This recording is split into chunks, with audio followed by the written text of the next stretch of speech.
Dizem que toda grande ruína começa muito antes da queda. Num tempo tão distante que ainda parecia impossível imaginar a palavra fim. E foi assim que Atlântida nasceu, não entre tambores de guerra, nem sobre montanhas conquistadas pela força dos homens, mas num silêncio antigo, onde apenas o mar respirava lentamente contra as pedras, além das colunas que os navegadores chamavam de limites do mundo conhecido. Numa ilha vasta, cercada por águas profundas e ventos carregados do perfume da madeira salgada, onde existia apenas uma elevação de terra avermelhada, cercada de campos selvagens. E ali vivia Cleito, uma jovem solitária, última descendente de uma linhagem esquecida, guardiã de uma casa herdada de um pai já morto, acostumada à companhia do vento e ao peso de noites longas em que o oceano parecia sussurrar palavras que ninguém mais escutava. Até que Poseidon, senhor das marés, cruzou aquele pedaço remoto da criação e encontrou naquela colina algo que nem mesmo um deus do oceano esperava desejar, pois enxergou naquela mulher isolada uma calma que os palácios do Olimpo jamais haviam lhe oferecido. E foi então que decidiu cercar aquele lugar não apenas com amor, mas também com proteção, desenhando ao redor da colina círculos de terra e água, como um homem traça um juramento que não pretende quebrar. Com o golpe de seu tridente, Poseidon abriu o solo da ilha e cavou sulcos tão perfeitos que pareciam feitos por mãos de arquitetos ainda não nascidos, enchendo-os com água do mar, até formar 3 grandes anéis brilhantes, separados por faixas de terra firme, enquanto no centro deixava a colina intacta, como um coração protegido dentro de um corpo cuidadosamente construído, e entre aqueles círculos ergueu pontes naturais, pequenos caminhos e bosques silenciosos, onde as árvores pareciam crescer sem medo do tempo, trazendo também 2 fontes que brotavam diretamente da rocha viva, uma quente e acolhedora, como um abraço dado depois de uma longa viagem, outra fria e cristalina, como a primeira luz da manhã sobre uma lâmina de prata. E os habitantes das gerações futuras diriam durante séculos que aquelas águas tornavam os campos mais férteis, o vinho mais forte e o pão mais doce, como se a própria terra lembrasse todos os dias que havia sido tocada pelas mãos de um deus.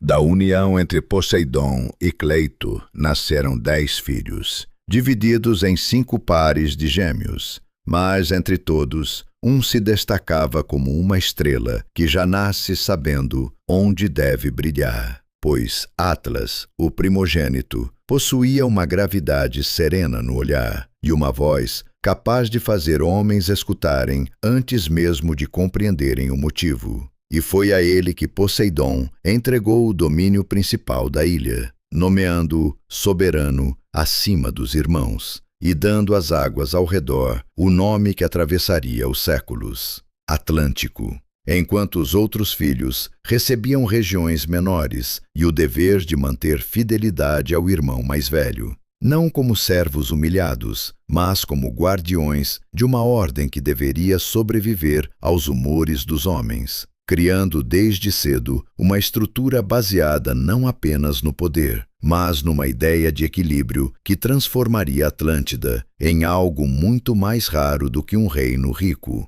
uma civilização organizada em torno de um centro moral.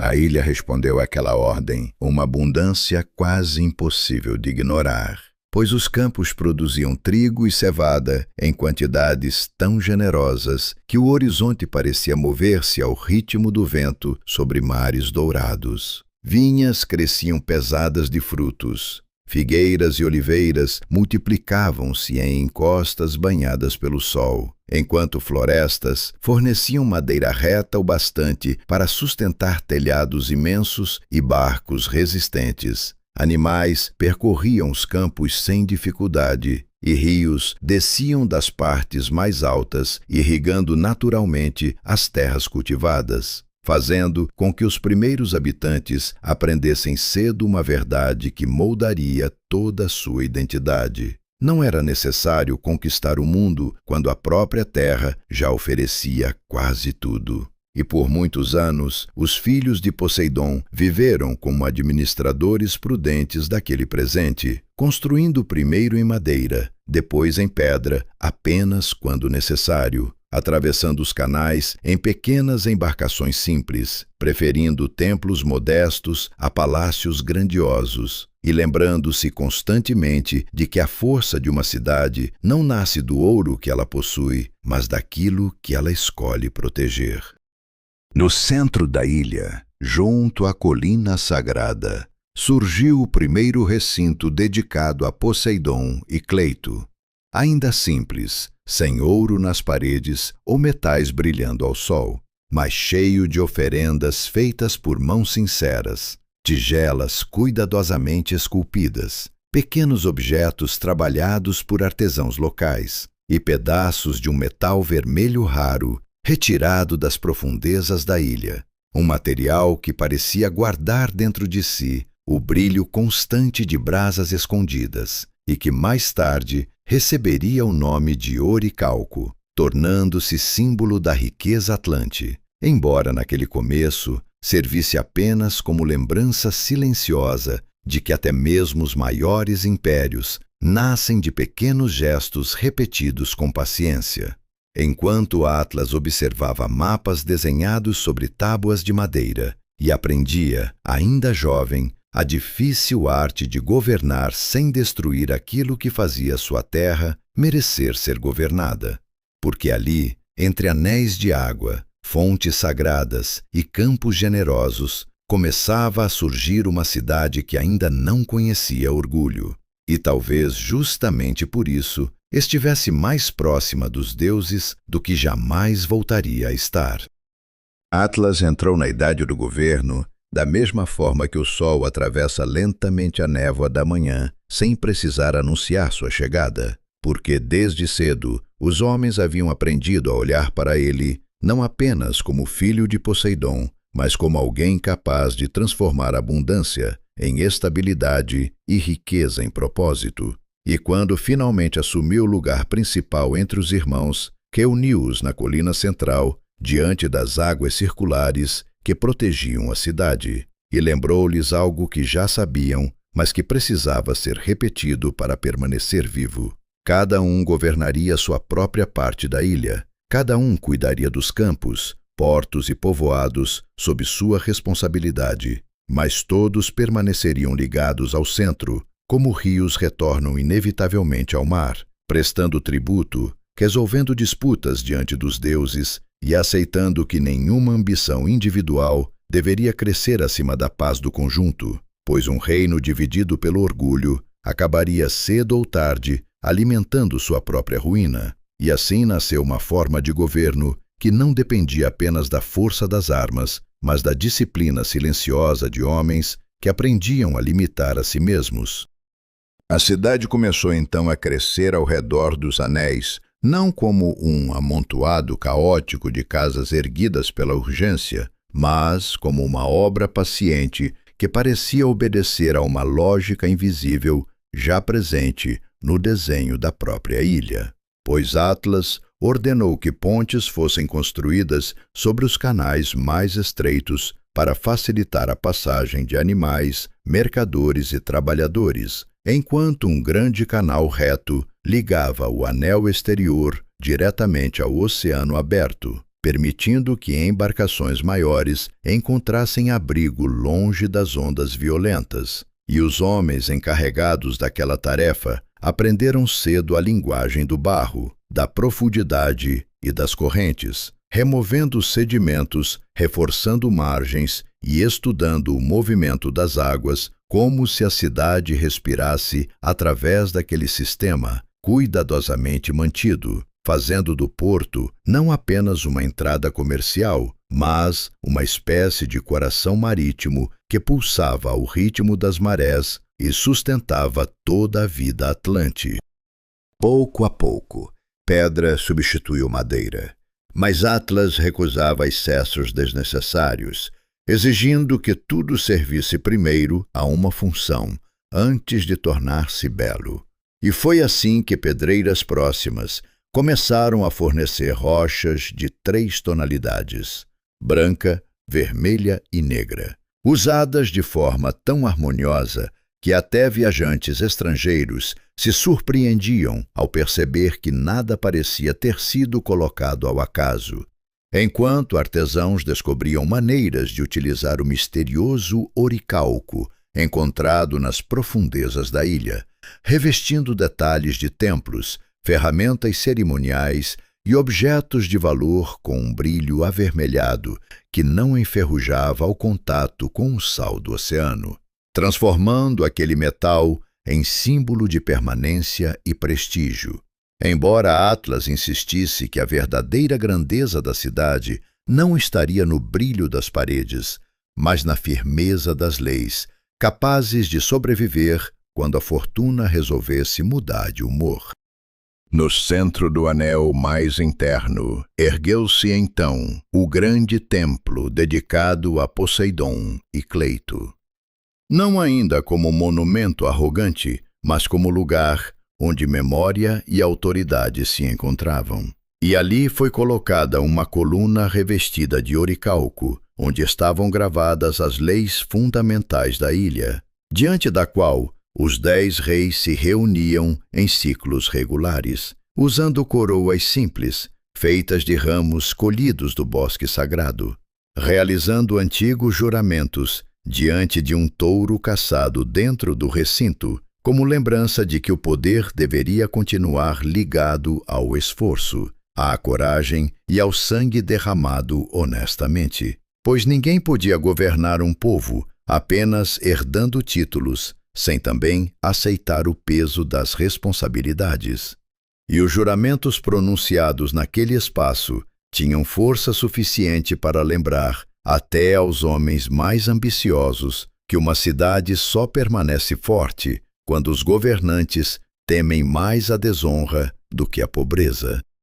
Fora do centro, a vasta planície Atlante tornava-se um exemplo raro de ordem agrícola, pois canais retos cortavam os campos, levando água às plantações sem desperdício. Barcaças transportavam madeira das montanhas e colheitas até os armazéns próximos ao porto. Rebanhos eram registrados e supervisionados para evitar excesso sobre as pastagens, enquanto leis ambientais já limitavam o corte de árvores, exigindo o plantio de novas mudas em número superior às derrubadas, criando uma relação incomum entre progresso e prudência que fazia estrangeiros acreditarem que a ilha prosperava por alguma bênção sobrenatural, quando, na verdade, grande parte daquela riqueza nascia de algo menos mágico, embora mais difícil: planejamento constante, executado por pessoas acostumadas a pensar décadas à frente. A vida cotidiana passou a seguir uma harmonia que parecia tão natural quanto o movimento das marés, pois mercados organizavam-se por função. Ferreiros trabalhavam em bairros afastados para evitar fumaça excessiva. Escolas surgiam em áreas elevadas, onde o vento refrescava os dias quentes. Crianças aprendiam números, leitura, agricultura e navegação desde cedo. E Atlas exigia que uma parte das primeiras colheitas fosse entregue aos templos, não apenas como ritual religioso, mas como lembrete de que prosperidade compartilhada gera estabilidade. Enquanto festivais ligados às fontes sagradas, às embarcações e às antigas leis mantinham viva a sensação de pertencimento coletivo, transformando Atlântida numa civilização cuja força não dependia apenas da riqueza acumulada, mas da crença quase sagrada de que tudo possuía um lugar correto, dentro da ordem maior desenhada muito antes pelos anéis da própria ilha. A Cidade dos Anéis não cresceu de maneira desordenada, como tantas outras que surgem ao redor de portos e muralhas improvisadas pela pressa dos homens, porque Atlas compreendia que uma cidade capaz de sobreviver aos séculos precisava primeiro aprender a respirar no mesmo ritmo de sua própria geografia. E assim, os círculos criados por Poseidon deixaram de ser apenas proteção divina, para tornarem-se a espinha dorsal de uma civilização cuidadosamente organizada, pois o grande canal que ligava o oceano ao anel exterior foi aprofundado até permitir a entrada de navios altos, mesmo nas marés mais difíceis. Suas margens receberam pedras escuras polidas pela água e torres de observação erguidas em pontos estratégicos, enquanto marinheiros aprendiam a reconhecer a aproximação da ilha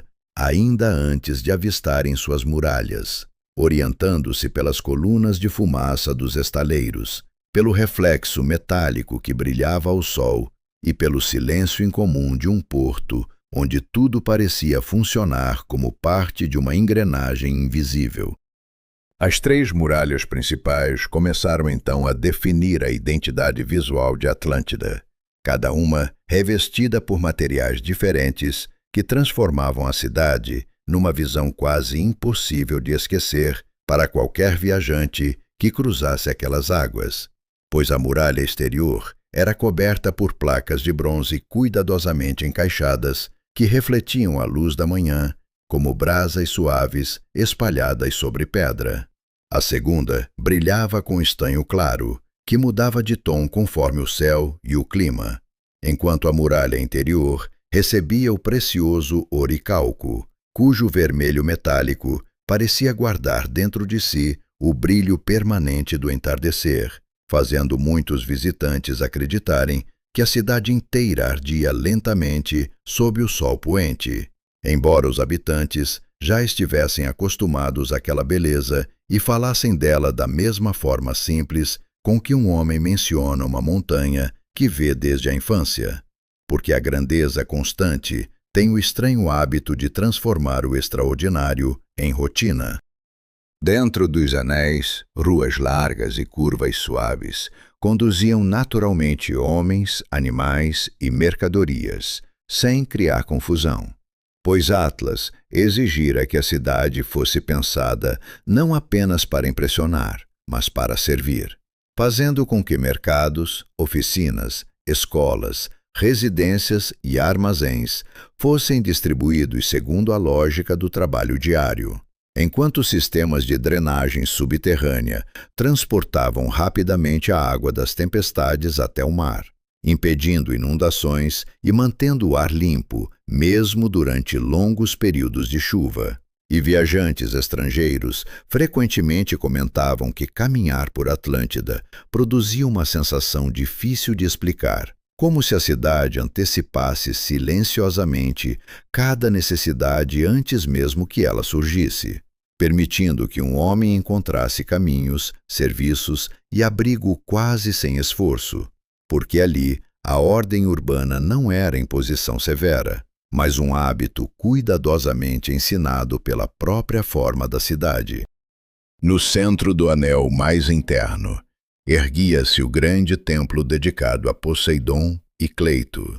construído numa escala suficiente para inspirar reverência, sem mergulhar na arrogância dos monumentos erguidos apenas para satisfazer reis vaidosos, e suas colunas eram revestidas por detalhes em oricalco, enquanto pedras claras refletiam a luz das tochas durante a noite, criando a impressão de que as paredes respiravam um brilho próprio, ao passo que no interior repousava a gigantesca imagem de Poseidon conduzindo seu carro puxado por cavalos marinhos, cercado por relevos esculpidos contando a história dos 10 irmãos fundadores, enquanto Cleito aparecia ao lado como símbolo de fertilidade e estabilidade, lembrando constantemente aos atlantes que até mesmo os maiores impérios podem nascer do amor silencioso entre duas figuras isoladas diante da vastidão do mundo.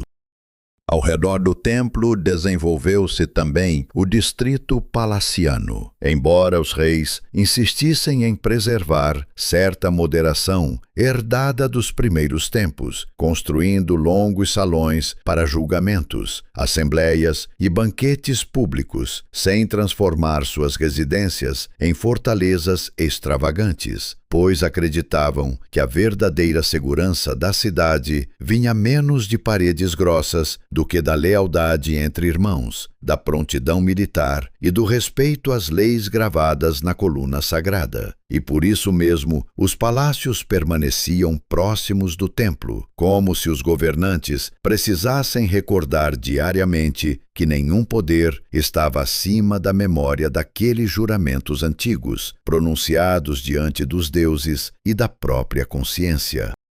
A água, contudo, continuava sendo a verdadeira alma de Atlântida, porque das duas fontes sagradas próximas à colina central partiam canais e sistemas de distribuição que abasteciam banhos públicos, fontes ornamentais e residências comuns, fazendo com que trabalhadores encontrassem descanso em águas quentes após dias exaustivos nos estaleiros ou nos campos, enquanto a água fria alimentava praças, escolas e casas, criando uma abundância tão eficiente que até estrangeiros acostumados a cidades importantes do Mediterrâneo admitiam nunca ter visto algo semelhante, já que ali até mesmo o cuidado com o cotidiano parecia carregado de dignidade, e um simples cidadão podia sentir que fazia parte de algo ordenado, estável e duradouro.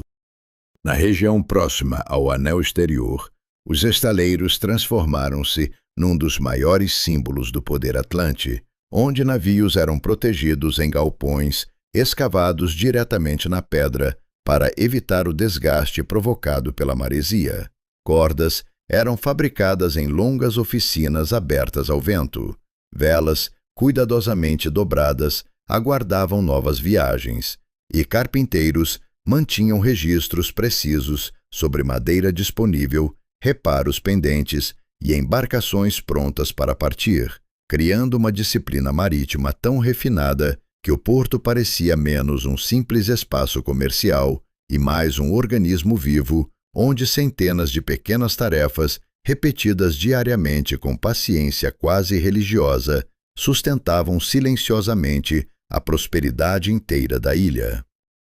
Uma cidade pode revelar sua verdadeira natureza, não através dos reis que governam seus salões ou das muralhas que protegem seus limites, mas pela maneira como desperta todas as manhãs. E em Atlântida, o amanhecer pertencia primeiro ao porto, onde antes mesmo de o sol erguer-se completamente sobre o brilho metálico das muralhas exteriores, homens de mãos calejadas já percorriam os cais com vassouras de junco e cestos de corda, limpando restos de sal, areia e cordas gastas, enquanto escribas se acomodavam diante de pequenas mesas de madeira para registrar a chegada de embarcações, anotando cuidadosamente nomes de capitães, tipos de carga e tempos de permanência, ao passo que mestres do porto organizavam atracações com uma precisão tão silenciosa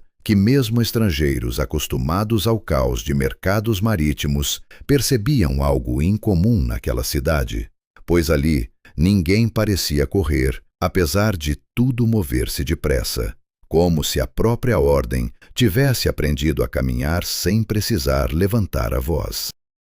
À medida que as primeiras luzes tomavam os anéis da cidade, os mercados começavam a despertar com o mesmo ritmo paciente de algo repetido milhares de vezes, sem jamais perder sua importância, pois peixeiros organizavam as capturas da madrugada sobre mesas inclinadas para facilitar a drenagem da água salgada. Padeiros retiravam pães ainda fumegantes dos fornos de pedra, Mulheres negociavam tecidos simples, azeites e ervas secas, enquanto crianças corriam entre colunas antes de serem gentilmente expulsas pelos comerciantes mais velhos. E o cheiro do pão de trigo misturado ao peixe fresco, às frutas recém-colhidas e ao leve perfume das ervas transformava o ar numa lembrança constante de abundância, embora essa abundância jamais fosse tratada como algo garantido, porque os atlantes ainda ensinavam aos filhos que toda fartura precisa ser respeitada ou acabará aprendendo a desaparecer.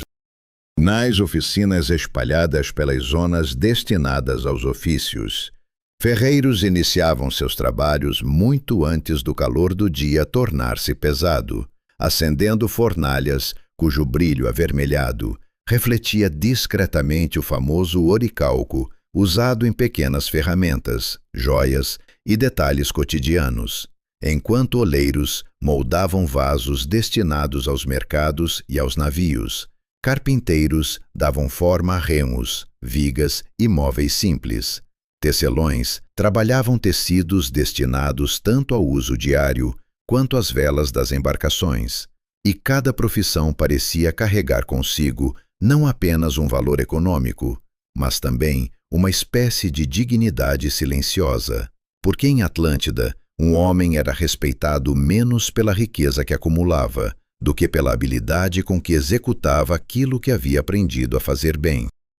A educação ocupava lugar igualmente importante dentro daquela sociedade organizada, pois escolas eram construídas em áreas elevadas, onde o vento do mar suavizava os dias quentes, e os mestres ensinavam crianças a contar, ler e desenhar mapas simples dos anéis da cidade, ao mesmo tempo em que aprendiam a reconhecer correntes marítimas, nomes dos ventos e ciclos agrícolas, já que os filhos dos navegadores cresciam observando estrelas e marés, enquanto os filhos dos agricultores aprendiam sobre irrigação, sementes e estações. Mas todos compartilhavam uma mesma ideia central: a de que nenhum cidadão poderia realmente servir a cidade sem antes compreender como ela funcionava, transformando o conhecimento numa forma de dever coletivo muito antes de tornar-se privilégio individual. Dentro das casas, a vida seguia um ritmo mais simples do que muitos visitantes imaginavam ao ouvir falar das riquezas atlantes, porque mesmo famílias confortáveis preferiam residências organizadas em torno de pequenos pátios internos, onde o ar circulava melhor, com espaços destinados à moagem de grãos, armazenamento de azeite, pequenas refeições e rituais domésticos diante de estátuas discretas de Poseidon ou dos espíritos familiares, enquanto várias gerações frequentemente dividiam o mesmo teto, criando uma convivência onde avós transmitiam histórias antigas, mães supervisionavam tarefas diárias e pais ensinavam filhos a reparar redes, manter ferramentas ou respeitar compromissos assumidos, fazendo com que a própria estrutura da família servisse como continuação natural da disciplina que sustentava toda a cidade. Os festivais, contudo, davam à rotina uma beleza especial, sem permitir que o prazer substituísse completamente o dever. Pois no dia das fontes, homens e mulheres carregavam água quente e fria em recipientes ornamentados até os degraus do templo, misturando-as simbolicamente diante dos sacerdotes, para lembrar que conforto e dificuldade caminham juntos na vida humana. Enquanto no dia dos navios, os remadores veteranos desfilavam pelos cais, acompanhados por crianças, batendo ritmos em pequenos tambores improvisados. E no dia das leis, os reis liam novamente diante do povo os juramentos gravados na coluna sagrada, para lembrar aos governantes e governados que nenhuma prosperidade dura muito quando esquecemos aquilo que originalmente nos ensinou a construí-la. Mesmo o sistema de justiça refletia aquele espírito de equilíbrio,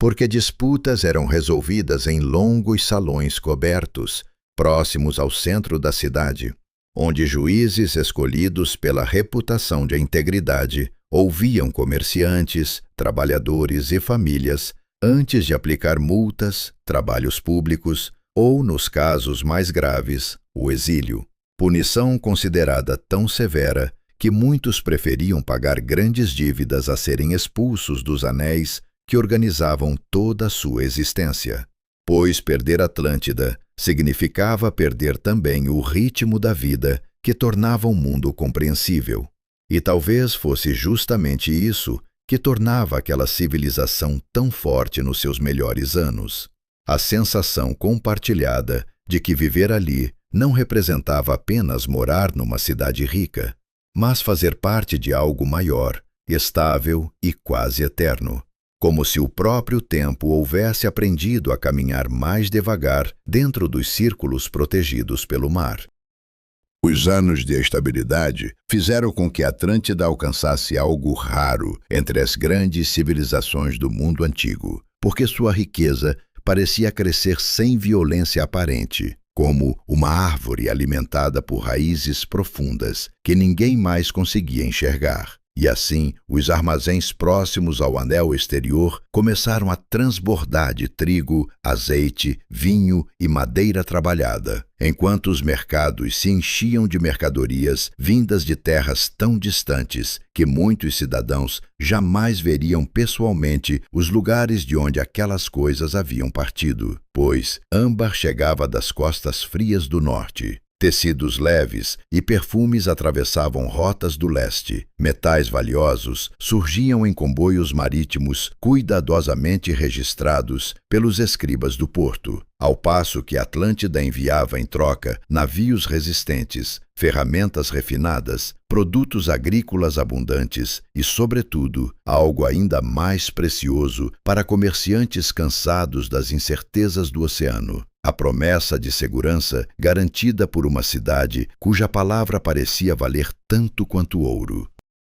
O porto tornou-se então não apenas um espaço de trocas comerciais, mas um espetáculo diário na própria prosperidade atlante, pois embarcações chegavam e partiam num fluxo constante, tão organizado que parecia coreografado por alguma inteligência invisível, enquanto funcionários registravam taxas justas sem sufocar os viajantes com abusos comuns em outros reinos. Intérpretes auxiliavam estrangeiros vindos de regiões diferentes e pousadas próximas aos anéis exteriores ofereciam abrigo limpo e previsível para mercadores que muitas vezes retornavam não apenas pelos lucros, mas pela sensação incomum de saber exatamente o que esperar, criando uma reputação tão sólida que muitos diziam, meio em tom de brincadeira e meio com sincera admiração, que negociar em Atlântida parecia mais simples do que discutir preços em suas próprias cidades.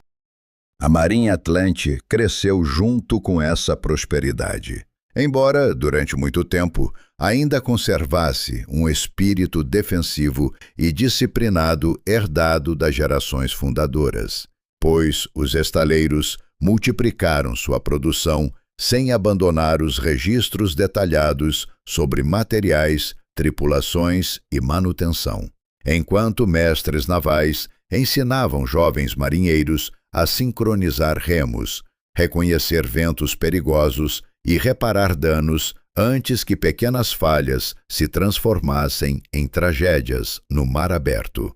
E assim, a frota passou lentamente de simples guardiã das águas locais para uma presença respeitada em regiões distantes, não necessariamente temida, mas suficientemente poderosa para convencer piratas, saqueadores e oportunistas de que certas rotas comerciais haviam deixado de ser território fácil para homens dispostos a viver do caos.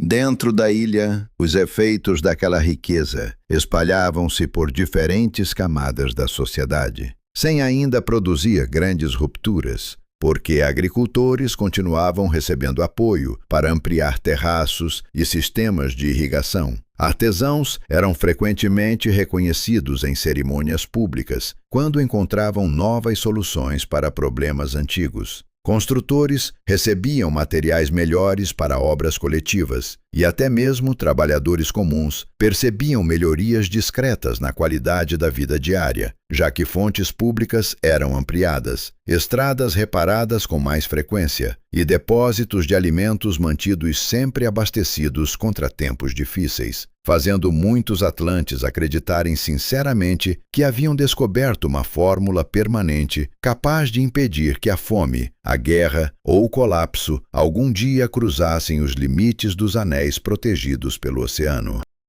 Os reis, liderados ainda pela tradição herdada de Atlas, procuravam demonstrar certa moderação, mesmo em meio ao crescimento evidente da fortuna coletiva, usando roupas simples durante cerimônias importantes, reinvestindo parte dos tributos em obras públicas e preservando a antiga prática de levar as primeiras colheitas ao templo, como símbolo de gratidão antes da celebração pessoal. Mas pequenos sinais começavam a surgir, como rachaduras quase invisíveis numa muralha aparentemente perfeita, porque comerciantes muito bem-sucedidos passaram a construir casas ligeiramente maiores do que seus pais teriam considerado necessário. Magistrados começaram a aceitar pequenos presentes em nome da amizade, e jovens nobres demonstravam gosto crescente por adornos feitos de oricalco, não ainda como demonstração vulgar de superioridade, mas como prazer silencioso em exibir aquilo que antes servia apenas aos templos e juramentos.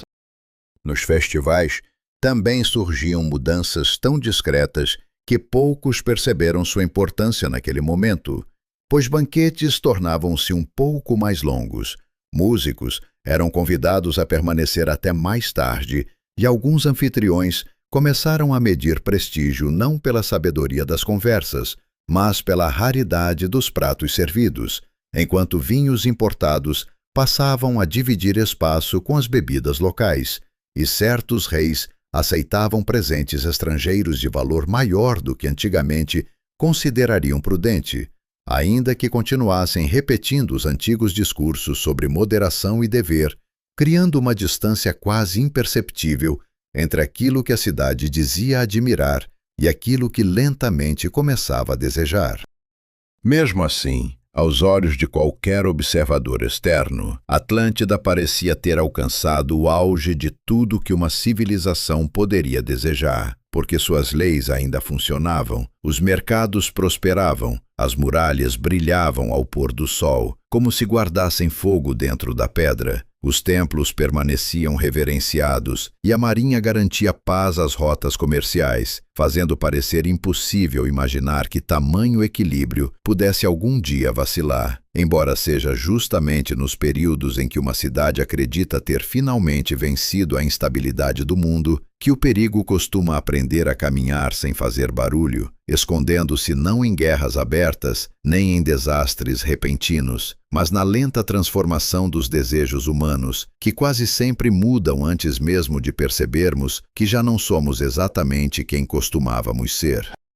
A decadência raramente entra numa cidade pelas portas principais, anunciando-se como tragédia, porque prefere caminhar silenciosamente pelos corredores da abundância, vestida de conforto, justificativas razoáveis e pequenos prazeres que parecem inofensivos quando vistos isoladamente. E assim começou a mudar Atlântida, não através de um colapso repentino, que homens prudentes poderiam apontar facilmente como ameaça, mas por meio de transformações tão discretas que muitos cidadãos continuavam acreditando viver exatamente a mesma vida de seus pais, enquanto já habitavam uma cidade espiritualmente diferente, pois a geração mais jovem crescera sem conhecer tempos difíceis, ouvindo histórias sobre invernos de colheitas fracas e os esforços dos primeiros construtores, como quem escuta lendas antigas, incapazes de realmente tocar a própria existência, acostumando-se à ideia de que fartura não era presente conquistado, mas condição natural do mundo, algo tão garantido quanto o nascer do sol sobre os anéis brilhantes da cidade. As casas dos bairros mais ricos começaram lentamente a refletir essa mudança interior antes mesmo de ela ser percebida nos discursos públicos, porque homens, antes satisfeitos com pedras simples, passaram a desejar detalhes de bronze nas portas. Comerciantes prósperos pediam faixas ornamentadas de oricalco sobre paredes antes discretas, e magistrados solicitavam móveis mais elaborados, não exatamente por necessidade, mas pela sensação agradável de parecerem mais importantes diante dos convidados, enquanto jovens aristocratas demonstravam crescente fascínio por adornos, corridas de cavalos, tecidos raros e pequenos luxos importados de regiões distantes, criando uma atmosfera em que o reconhecimento social começava lentamente a depender menos da virtude e mais da capacidade de exibir sinais visíveis de prosperidade, embora quase ninguém admitisse isso abertamente. No palácio, as mudanças tornaram-se igualmente perceptíveis para aqueles suficientemente atentos aos detalhes, pois os antigos banquetes realizados após julgamentos públicos, antes moderados e encerrados cedo, para preservar o espírito de responsabilidade dos governantes, começaram a prolongar-se noite adentro. Músicos recebiam incentivos para compor canções celebrando reis específicos, em vez de apenas os deuses. E pratos cada vez mais raros eram servidos, não pelo sabor ou pela necessidade, mas pelo prestígio de sua origem distante, fazendo surgir um gosto crescente por tudo aquilo que impressionava mais do que realmente servia, enquanto alguns sacerdotes mais velhos observavam em silêncio aquela transformação e sentiam algo difícil de nomear, como homens que reconhecem a mudança do vento antes mesmo de qualquer tempestade aparecer no horizonte.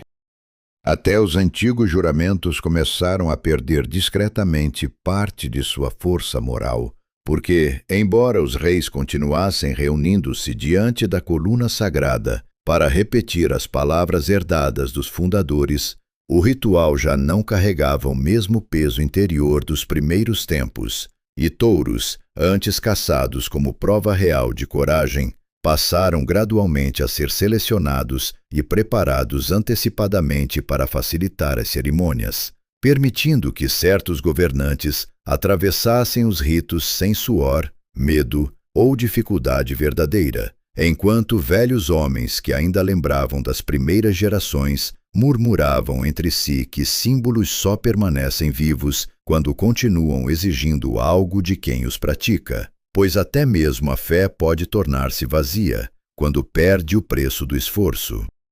A justiça também começou a dobrar-se de maneiras quase invisíveis, porque juízes, antes conhecidos pela severidade, passaram a demonstrar maior paciência com famílias influentes. Pequenos favores transformavam-se discretamente em proteção política, e multas aplicadas a nobres eram frequentemente adiadas ou reduzidas mediante explicações convenientes, enquanto comerciantes ricos conseguiam resolver disputas com mais facilidade do que trabalhadores comuns, criando fissuras lentas na confiança pública, sem ainda gerar revolta aberta, já que a cidade continuava rica, segura e funcional o bastante para convencer muitos de que aquelas pequenas concessões não passavam de exceções necessárias para preservar a estabilidade de algo maior. O dinheiro também mudou de comportamento dentro dos anéis, pois moedas que antes circulavam rapidamente através dos mercados começaram a acumular-se nas mãos de famílias mais poderosas. Credores passaram a oferecer empréstimos, cobrando juros cada vez mais sofisticados, e alguns agricultores, menos favorecidos, descobriram, pela primeira vez em gerações, a amarga sensação de trabalhar colheitas futuras para pagar dificuldades passadas, enquanto armazéns continuavam cheios e templos ainda recebiam oferendas suficientes para sustentar os festivais. criando uma ilusão perigosa de prosperidade contínua, capaz de esconder desigualdades crescentes sob o brilho constante das muralhas metálicas. Ainda assim, seria injusto dizer que Atlântida havia perdido completamente sua grandeza naquele momento, porque as escolas continuavam ensinando, os navios ainda protegiam as rotas, os mercados permaneciam organizados e muitos homens honestos ainda acreditavam sinceramente nas antigas virtudes herdadas dos fundadores. Mas havia algo diferente pairando sobre a cidade, algo quase imperceptível, como uma leve mudança no gosto da água que poucos conseguem notar antes de adoecer, pois o orgulho já não surgia apenas como reconhecimento saudável do trabalho bem feito, mas começava lentamente a aprender uma forma mais perigosa de existir, aquela que sorri para o próprio reflexo e gradualmente esquece o motivo original pelo qual um dia teve razões legítimas para sentir orgulho de si mesma. Toda expansão começa primeiro como uma ideia silenciosa sobre um mapa, porque antes de soldados atravessarem fronteiras ou navios surgirem no horizonte de povos distantes, alguém precisa aprender a olhar para o desconhecido e imaginar não apenas o que existe ali, mas também o que poderia pertencer-lhe. E foi exatamente assim que Atlântida começou a mudar novamente, pois nos salões do conselho, os antigos mapas marítimos, antes usados apenas para registrar ventos, profundidades e rotas comerciais seguras, passaram gradualmente a receber novos símbolos desenhados por escribas atentos, indicando não somente portos, fontes de água doce e mercados promissores, mas também estimativas de colheitas estrangeiras, números aproximados de homens aptos ao combate e locais onde pequenas guarnições poderiam ser mantidas sem grande resistência, revelando silenciosamente que a ilha já não se contentava apenas em proteger o próprio equilíbrio, começando a imaginar até onde seria possível estender a sua ordem sem destruir aquilo que julgava admirar em si mesma.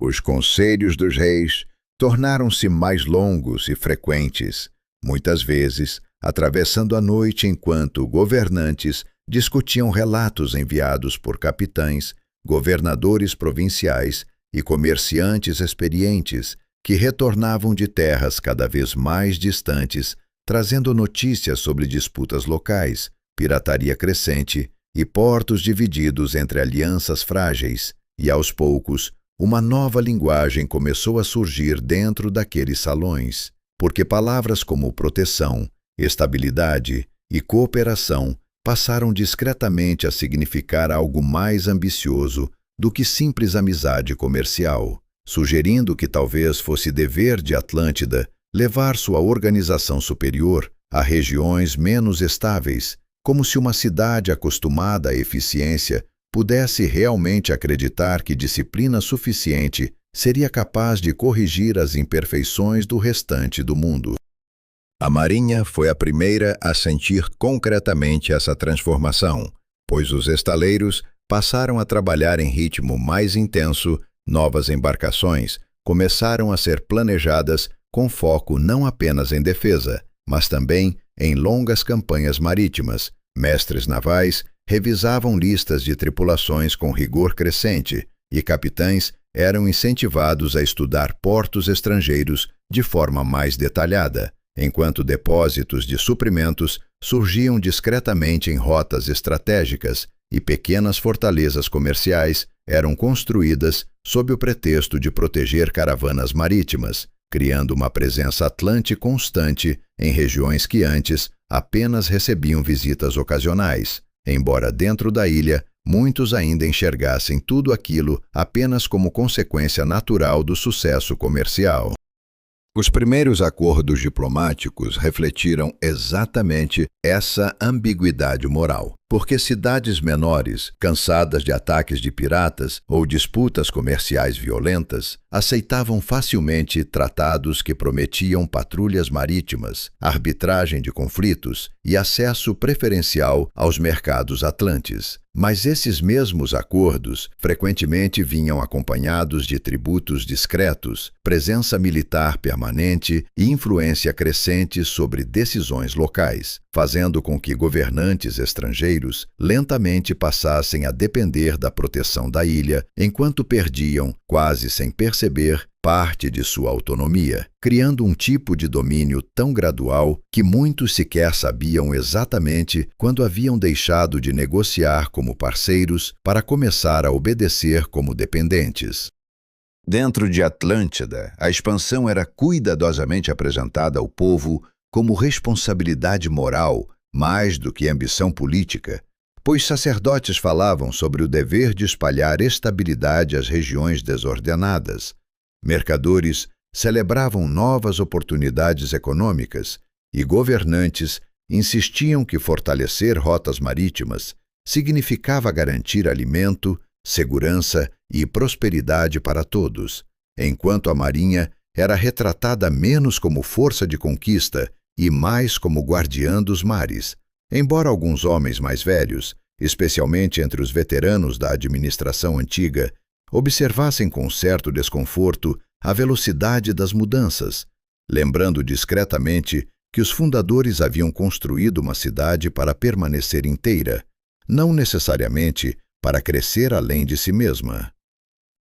Novos assentamentos começaram então a surgir em regiões costeiras importantes, formados por famílias atlantes enviadas para administrar armazéns, supervisionar comércio e garantir fidelidade aos acordos firmados, levando consigo costumes, leis, templos menores e práticas administrativas inspiradas nos anéis da ilha, e por algum tempo parecia realmente possível acreditar que aquela expansão produziria apenas benefícios mútuos, já que estradas tornavam-se mais seguras, mercados mais previsíveis e conflitos locais menos frequentes, fazendo muitos estrangeiros admirarem sinceramente a capacidade atlante de organizar lugares antes marcados por instabilidade constante.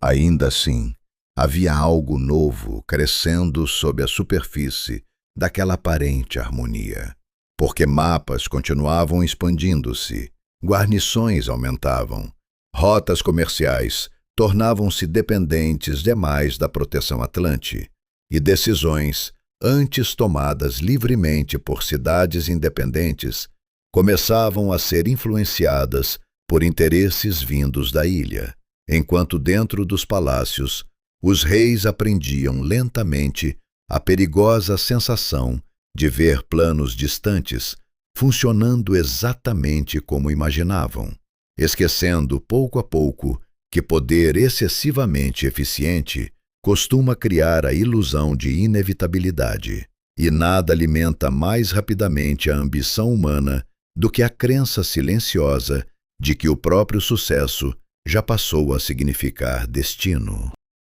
O mundo raramente percebe o nascimento de um império no instante exato em que ele acontece, porque poder verdadeiro costuma crescer disfarçado de conveniência, chegando primeiro como proteção, depois como hábito e, finalmente, como presença inevitável. E foi assim que os povos além das rotas atlantes começaram lentamente a mudar sua forma de olhar para o horizonte, pois onde antes navios de Atlântida apareciam trazendo tecidos, metal e notícias distantes, agora surgiam formações organizadas de embarcações, movendo-se em perfeita disciplina, suas proas refletindo discretamente o vermelho do oricalco sob o sol, suas tripulações executando manobras com precisão tão regular que pescadores, mercadores e governantes estrangeiros passaram a compreender algo que ninguém precisava dizer em voz alta. Aquela já não era apenas uma cidade rica protegendo o próprio comércio, mas uma força acostumada a medir mares inteiros como se fossem corredores de uma casa cuja chave acreditava possuir. No Egito, escribas, acostumados a registrar enchentes, colheitas e dinastias, começaram a observar os movimentos atlantes com atenção crescente, pois os navios estrangeiros tornavam-se presença constante próximos às bocas do grande rio, oferecendo escolta para embarcações comerciais, enquanto negociavam novos acordos de armazenamento, abastecimento e taxas, e embora muitos governadores locais inicialmente enxergassem vantagem naquela organização disciplinada, capaz de reduzir ataques marítimos e proteger rotas essenciais, homens treinados a pensar em gerações aprenderam rapidamente que uma presença militar raramente permanece pequena por muito tempo, fazendo com que relatórios discretos começassem a circular entre sacerdotes e administradores, alertando sobre uma potência ocidental cuja eficiência parecia crescer mais rápido do que sua disposição para partir. Nas ilhas espalhadas entre o Mediterrâneo e as rotas do oeste, os rumores espalhavam-se ainda mais depressa do que os próprios navios, porque marinheiros falavam em tavernas sobre portos que haviam aceitado proteção atlante apenas para descobrir, alguns anos depois, que decisões comerciais importantes já não podiam ser tomadas sem consulta aos representantes da ilha, enquanto pescadores reclamavam de áreas marítimas antes livres que agora recebiam fiscalização estrangeira, e pequenos reis costeiros aprendiam a sorrir durante negociações diplomáticas, enquanto calculavam silenciosamente quanto de sua independência ainda lhes restava depois de cada novo tratado assinado em nome da estabilidade.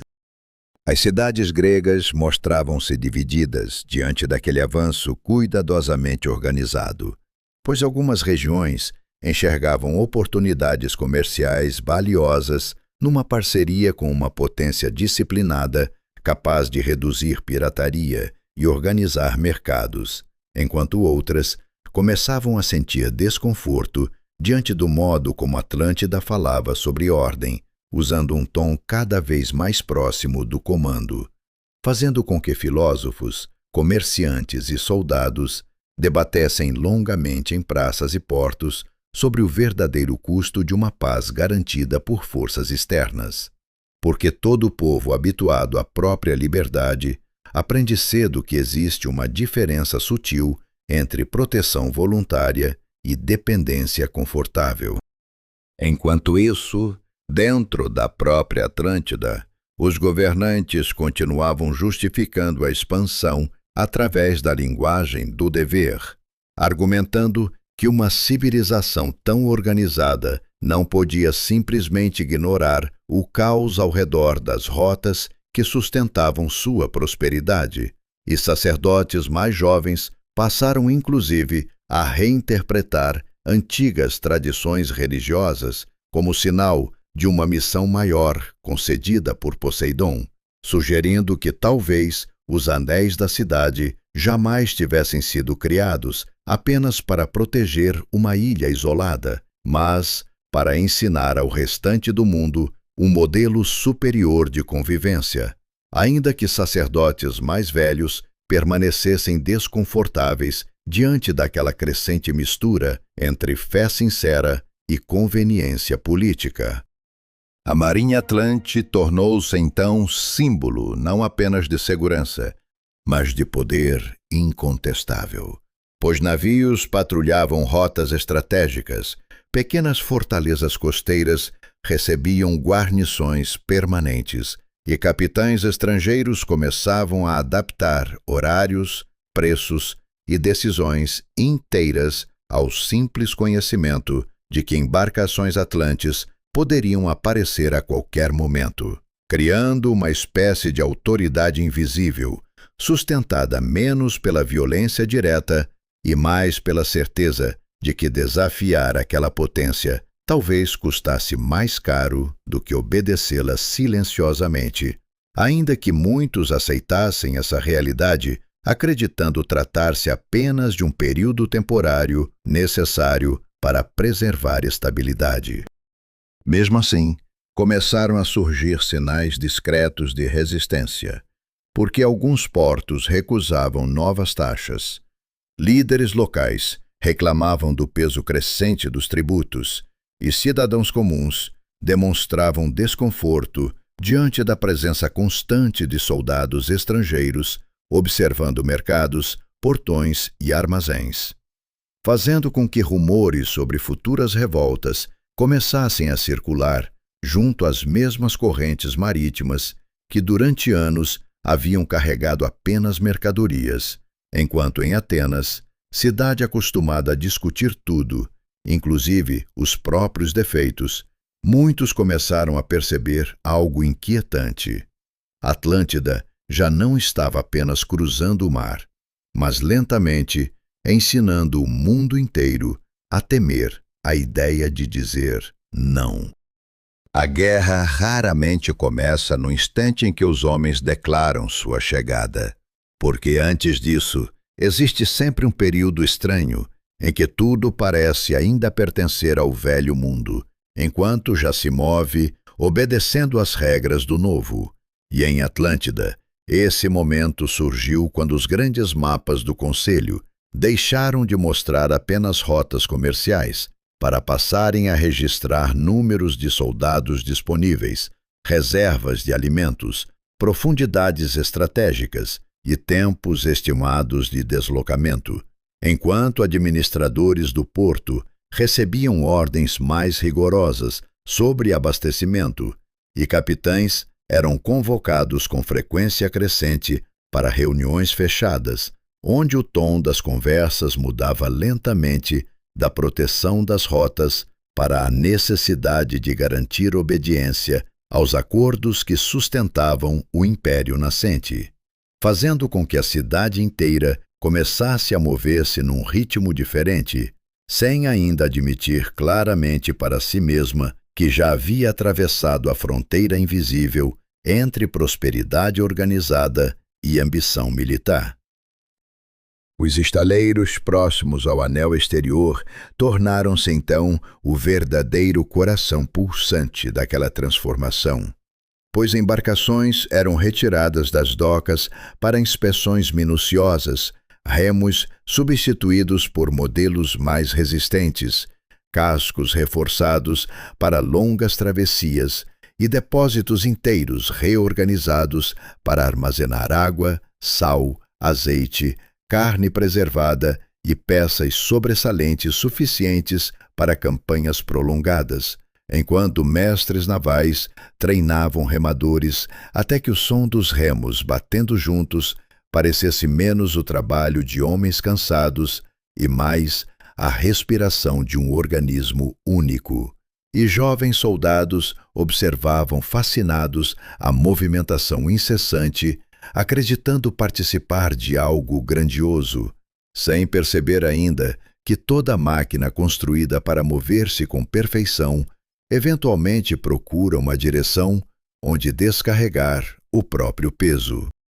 Quando finalmente partiram, as primeiras grandes frotas atlantes deixaram os anéis marítimos sob um silêncio quase cerimonial, avançando pelo grande canal rumo ao oceano, como longas fileiras organizadas, cuja disciplina impressionava até observadores estrangeiros acostumados a ver marinhas poderosas, pois navios de guerra lideravam a formação, enquanto embarcações de transporte seguiam logo atrás, carregando provisões, soldados e engenheiros responsáveis por erguer acampamentos temporários. E os almirantes haviam organizado rotas tão cuidadosamente estudadas que cada parada possuía função específica, cada corrente marítima era conhecida, e cada porto intermediário já havia sido discretamente preparado para oferecer abrigo, reparos e suprimentos, transformando a travessia num exercício quase administrativo, apesar de sua dimensão militar.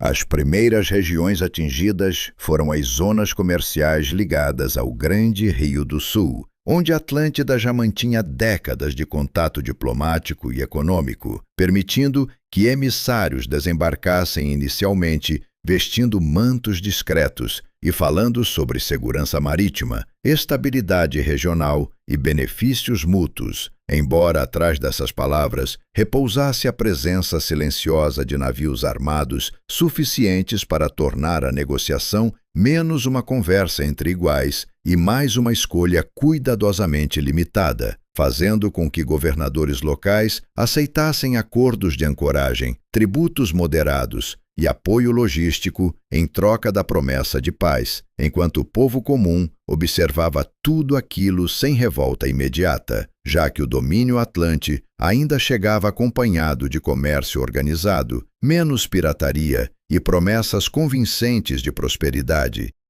Nas ilhas intermediárias do Mar Ocidental, porém, a expansão encontrou desafios mais complexos, porque certos povos, acostumados a negociar autonomia, resistiam ao crescimento constante das exigências impostas pelos representantes atlantes, levando alguns almirantes a exibir pela primeira vez uma face mais dura do império nascente, posicionando navios diante dos portos e deixando claro que acordos poderiam tornar-se problemas para quem insistisse demais em recusá-los, enquanto pequenas guarnições eram estabelecidas em pontos estratégicos para supervisionar mercados, proteger armazéns e garantir que impostos continuassem fluindo corretamente, criando um tipo de ocupação tão gradual que muitos habitantes demoravam meses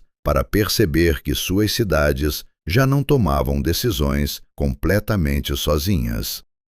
Em regiões próximas à Sicília e às costas mais turbulentas do Mediterrâneo, os atlantes apresentaram ainda outro argumento para justificar sua presença crescente, combatendo grupos de piratas que por gerações haviam aterrorizado pescadores e mercadores locais, utilizando formações marítimas disciplinadas, cercos rápidos e operações coordenadas que produziram vitórias impressionantes o bastante para convencer várias cidades menores de que talvez a tutela atlante realmente oferecesse vantagens concretas, embora alguns observadores mais atentos percebessem que cada ameaça derrotada parecia sempre deixar para trás novas taxas, novas regras e uma presença militar um pouco mais permanente do que inicialmente prometido. Enquanto isso, notícias sobre os movimentos atlantes espalhavam-se rapidamente entre os povos gregos, onde marinheiros descreviam navios organizados demais para parecerem simples parceiros comerciais, e governantes começavam a debater se ainda existia diferença real entre proteção oferecida e domínio imposto, porque aquilo que inicialmente parecera expansão econômica começava lentamente a assumir o peso inevitável de uma campanha militar cuidadosamente calculada, e o Mediterrâneo inteiro, acostumado durante séculos ao equilíbrio instável entre cidades independentes, começava finalmente a compreender que uma nova força havia decidido medir o tamanho do mundo não pelas fronteiras existentes, mas pela distância que ainda restava até onde seu próprio poder conseguia alcançar. Atenas respondeu ao avanço atlante da única maneira que uma cidade acostumada a sobreviver entre crises poderia responder, não com histeria nem submissão imediata, mas com debates ferozes que começavam ao amanhecer e terminavam apenas quando o sol desaparecia atrás das colinas, porque ali homens simples, comerciantes, veteranos e políticos entendiam que o problema diante deles já não dizia respeito apenas a tratados comerciais ou disputas marítimas, mas a própria possibilidade de continuar decidindo os próprios caminhos, sem depender do humor de reis estrangeiros. E assim, enquanto emissários vindos das ilhas relatavam navios atlantes surgindo próximos aos portos, impostos disfarçados de acordos e fortalezas erguidas sob promessas temporárias de proteção, a Assembleia Ateniense começou lentamente a abandonar o conforto da discussão filosófica para encarar algo mais duro, a necessidade de escolher entre aceitar uma paz imposta ou enfrentar uma potência que parecia crescer exatamente porque ninguém ousava enfrentá-la cedo o bastante. Os generais atenienses moveram-se então com a urgência silenciosa de homens que sabem que tempo perdido raramente retorna, convocando proprietários de embarcações para apresentar suas triremes, ordenando inspeções rigorosas nos estaleiros de Pireu e reorganizando depósitos de madeira, cordas, azeite e provisões, enquanto homens pobres, que jamais poderiam comprar armaduras, apresentavam-se para ocupar os bancos dos remadores, porque Atenas compreendia uma verdade antiga que muitas cidades esqueciam. Um povo disposto a remar junto luta de maneira diferente daquele acostumado apenas a obedecer ordens, e assim carpinteiros trabalhavam noite adentro reforçando cascos. Mestres de navegação treinavam manobras rápidas em águas estreitas, e sacerdotes ofereciam sacrifícios discretos não como garantia de vitória,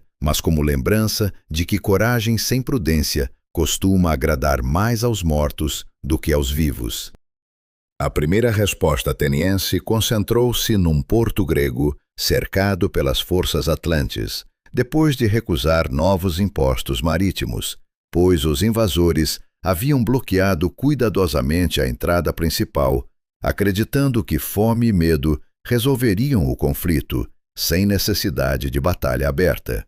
Mas os capitães gregos conheciam aquelas águas melhor do que qualquer estrangeiro, e assim partiram ao entardecer, utilizando correntes costeiras pouco profundas, ignoradas pelos bloqueadores, dividindo discretamente a frota em grupos menores para atacar de ângulos inesperados, enquanto pescadores locais auxiliavam, indicando bancos de areia, mudanças de maré e passagens estreitas que somente homens nascidos ali ousariam atravessar durante a noite, transformando aquilo que parecia uma missão desesperada numa demonstração clara de que conhecimento íntimo do próprio território pode compensar diferenças perigosas de poder. O confronto ocorrido próximo à entrada daquele porto tornou-se rapidamente símbolo de resistência, porque os navios atlantes, acostumados à superioridade técnica e organização impecável, encontraram pela primeira vez adversários dispostos a quebrar padrões previsíveis de combate, vendo triremes atenienses surgirem lateralmente em formações improvisadas, marinheiros usando ganchos para prender embarcações maiores, e homens comuns lutando sobre tábuas escorregadias com uma ferocidade que nascia menos do treinamento perfeito e mais da recusa visceral em aceitar submissão, enquanto moradores locais abandonavam esconderijos para cortar amarras, transportar armas e alimentar combatentes, criando um caos organizado, onde cada pequena decisão ajudava a romper lentamente o cerco que os atlantes acreditavam impossível perder. A vitória não alterou imediatamente o equilíbrio militar do Mediterrâneo, mas produziu algo talvez ainda mais perigoso para a Atlântida: esperança. Porque cidades antes silenciosas começaram a enviar emissários oferecendo homens, navios e suprimentos, enquanto governantes indecisos percebiam que resistência não equivalia necessariamente ao suicídio político, e rumores espalharam-se rapidamente pelas rotas marítimas, afirmando que os atlantes finalmente haviam encontrado um povo disposto a recusar a lógica da inevitabilidade, fazendo nascer uma nova pergunta em mercados, portos e assembleias: se Atenas podia resistir, quantos outros talvez também pudessem? Atlântida respondeu com firmeza crescente, desembarcando forças mais numerosas nas proximidades da Ática e preparando acampamentos cuidadosamente organizados próximos às praias orientais, onde engenheiros erguiam fortificações provisórias quase tão rapidamente quanto soldados descarregavam armas e provisões, enquanto oficiais observavam mapas e calculavam distâncias, como homens convencidos de que uma demonstração definitiva de força resolveria rapidamente qualquer impulso de rebeldia, sem perceber ainda que guerras longas costumam nascer exatamente quando um império confunde disciplina com invencibilidade e esquece que povos acostumados à liberdade frequentemente suportam perdas que pareceriam irracionais para quem aprendeu a medir tudo apenas através da eficiência. Os sinais do fim quase nunca chegam disfarçados de tragédia imediata, porque antes de uma grande ruína, o mundo costuma oferecer pequenos avisos que parecem fáceis demais de ignorar. E em Atlântida, os primeiros deles começaram como acontecimentos tão discretos que muitos preferiram interpretá-los como simples caprichos da natureza, pois a terra, às vezes, estremecia levemente sob os pés durante as noites silenciosas, fazendo taças vibrarem nas mesas e portas rangendo contra as molduras, enquanto pescadores comentavam entre si que certas marés pareciam avançar mais do que deveriam sobre praias antes tranquilas, embora oficiais responsáveis pelos canais garantissem que tudo permanecia sob controle e sacerdotes jovens insistissem em dizer que uma civilização favorecida pelos deuses não precisava temer movimentos passageiros da terra, ainda que os mais velhos permanecessem inquietos, lembrando histórias antigas nas quais os deuses raramente puniam homens de uma vez só antes de primeiro lhes oferecer oportunidades suficientes para perceber o caminho errado.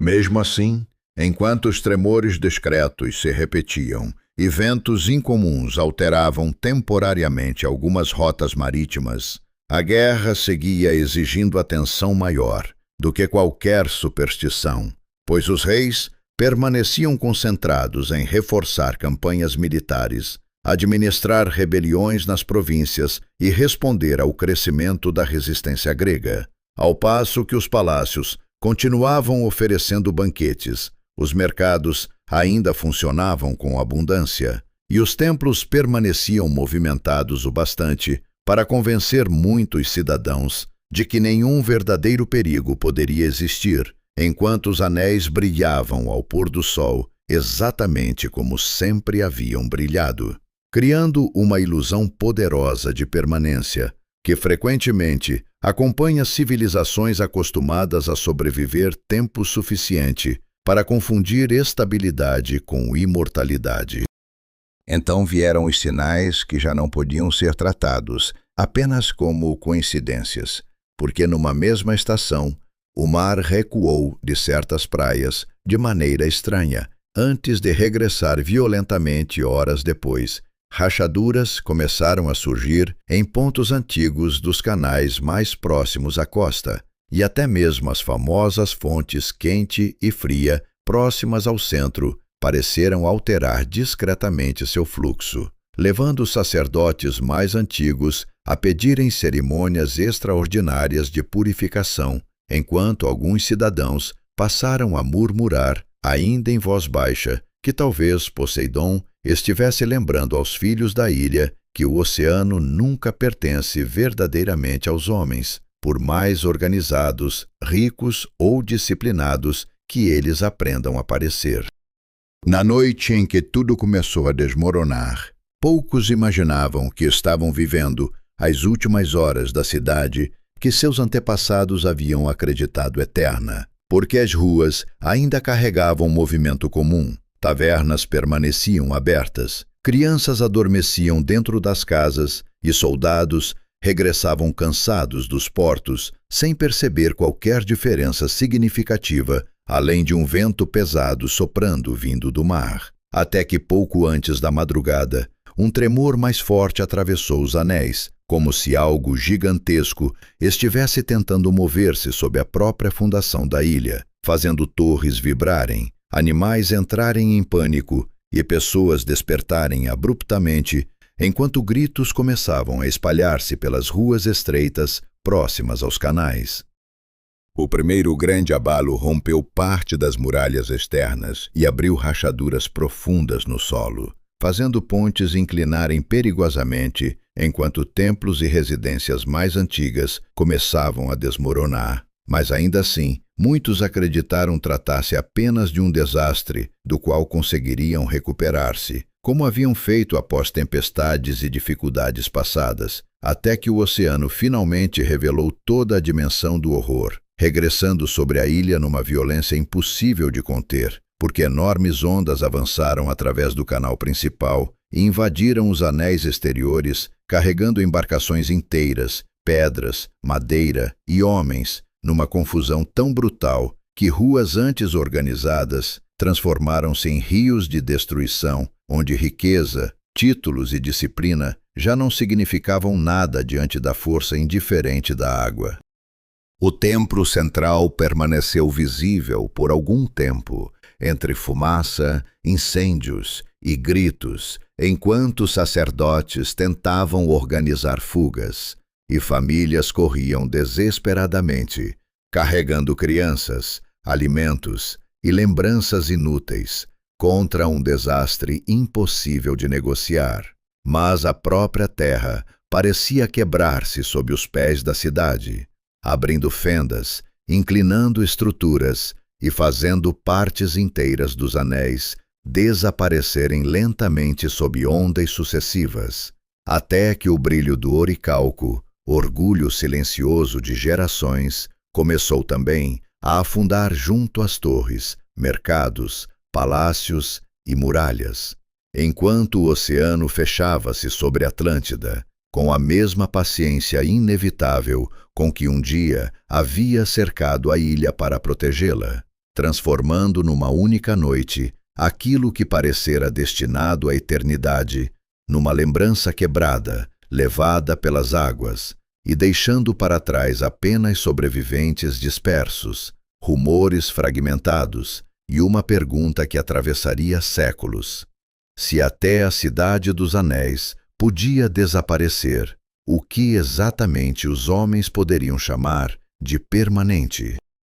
Depois da destruição, o silêncio espalhou-se sobre o oceano, como algo quase ofensivo, porque havia algo profundamente errado na tranquilidade das águas, que agora ocupavam o lugar onde durante gerações existira uma cidade inteira pulsando de vozes, martelos, mercados e juramentos, e os poucos sobreviventes que conseguiram escapar em pequenas embarcações carregavam consigo não apenas fome, medo ou exaustão, mas também a sensação insuportável de terem testemunhado algo que homens comuns jamais encontrariam palavras suficientes para explicar. Pois, como descrever a alguém uma cidade inteira sendo arrancada do mundo numa única noite? Ou convencer futuros ouvintes de que muralhas revestidas de metal, templos brilhando ao sol e canais perfeitos haviam simplesmente desaparecido,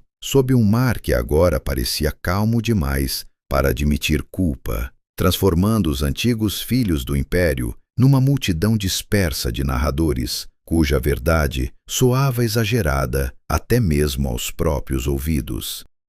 Os relatos espalharam-se lentamente pelas costas do Mediterrâneo,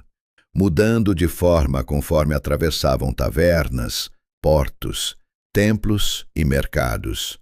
Porque marinheiros falavam sobre uma ilha poderosa, engolida pelo oceano após desafiar os próprios deuses. Sacerdotes transformavam a história em advertência moral contra a arrogância dos reis, e comerciantes acrescentavam detalhes grandiosos sobre metais brilhantes, riquezas impossíveis e muralhas tão perfeitas que refletiam o céu, enquanto cada geração alterava um pouco mais aquilo que havia restado da memória original, fazendo Atlântida deixar de existir como lugar concreto para sobreviver como algo ainda mais difícil de destruir.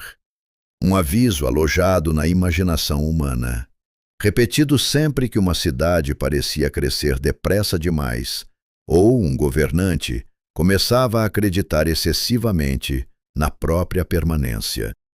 Séculos depois, Foi através dos diálogos de Platão que o mundo voltou a ouvir o nome da Cidade dos Anéis, pois o filósofo registrou uma história recebida supostamente através de antigos relatos egípcios sobre uma poderosa civilização ocidental destruída após tentar dominar povos livres, utilizando Atlântida não apenas como lembrança histórica possível, mas também como instrumento filosófico para refletir sobre poder, virtude e decadência, criando uma narrativa onde riqueza extraordinária caminhava lado a lado com corrupção moral, até que os próprios deuses decidissem restaurar um equilíbrio perdido, e desde então, homens de diferentes épocas passaram a perguntar-se se aquela cidade realmente existira ou se representava apenas uma metáfora cuidadosamente construída para ensinar algo sobre a fragilidade das civilizações. Ao longo dos séculos, estudiosos, aventureiros e sonhadores procuraram respostas onde talvez jamais existissem certezas completas, pois alguns acreditaram que Atlântida repousava sob o Oceano Atlântico, além das colunas de Hércules, enquanto outros defenderam que sua origem poderia estar ligada a antigas ilhas destruídas por terremotos e erupções vulcânicas no Mediterrâneo, especialmente em regiões como Creta ou Santorini, onde civilizações sofisticadas realmente sofreram catástrofes repentinas capazes de permanecer vivas na memória coletiva por centenas de anos, embora nenhuma teoria tenha conseguido provar definitivamente aquilo que tantas pessoas desejavam encontrar. Restos incontestáveis da cidade perdida, capaz de transformar lenda em arqueologia. Talvez, porém, o verdadeiro poder da história jamais tenha dependido de provas absolutas, porque civilizações não sobrevivem apenas através das pedras que deixam para trás, mas também das perguntas que continuam provocando, e Atlântida permaneceu viva justamente porque fala de algo profundamente humano, a facilidade com que confundimos prosperidade com invulnerabilidade, ordem com superioridade e crescimento com destino inevitável, esquecendo que mesmo as estruturas mais sólidas costumam ruir lentamente por dentro antes de finalmente desabar diante dos olhos do mundo, exatamente como acontecera com os atlantes, quando passaram a admirar mais o brilho das muralhas do que as razões pelas quais aquelas muralhas haviam sido construídas. Assim, a Cidade dos Anéis permanece até hoje suspensa entre história e mito, metade lembrança, metade advertência, existindo menos como lugar perdido e mais como espelho silencioso, diante do qual cada geração precisa perguntar a si mesma o quanto de Atlântida talvez exista dentro das próprias ambições. Porque, no final, não importa apenas saber se uma ilha afundou realmente numa noite terrível sob a força do oceano, mas compreender que toda civilização, por mais brilhante, organizada ou poderosa que pareça, corre sempre o risco de esquecer aquilo que um dia lhe deu propósito. E talvez seja exatamente por isso que continuamos voltando àquela antiga história, não para encontrar ruínas escondidas sob a água, mas para tentar descobrir se ainda conseguimos reconhecer o som distante das ondas, antes que elas também decidam levar embora tudo aquilo que acreditávamos impossível perder.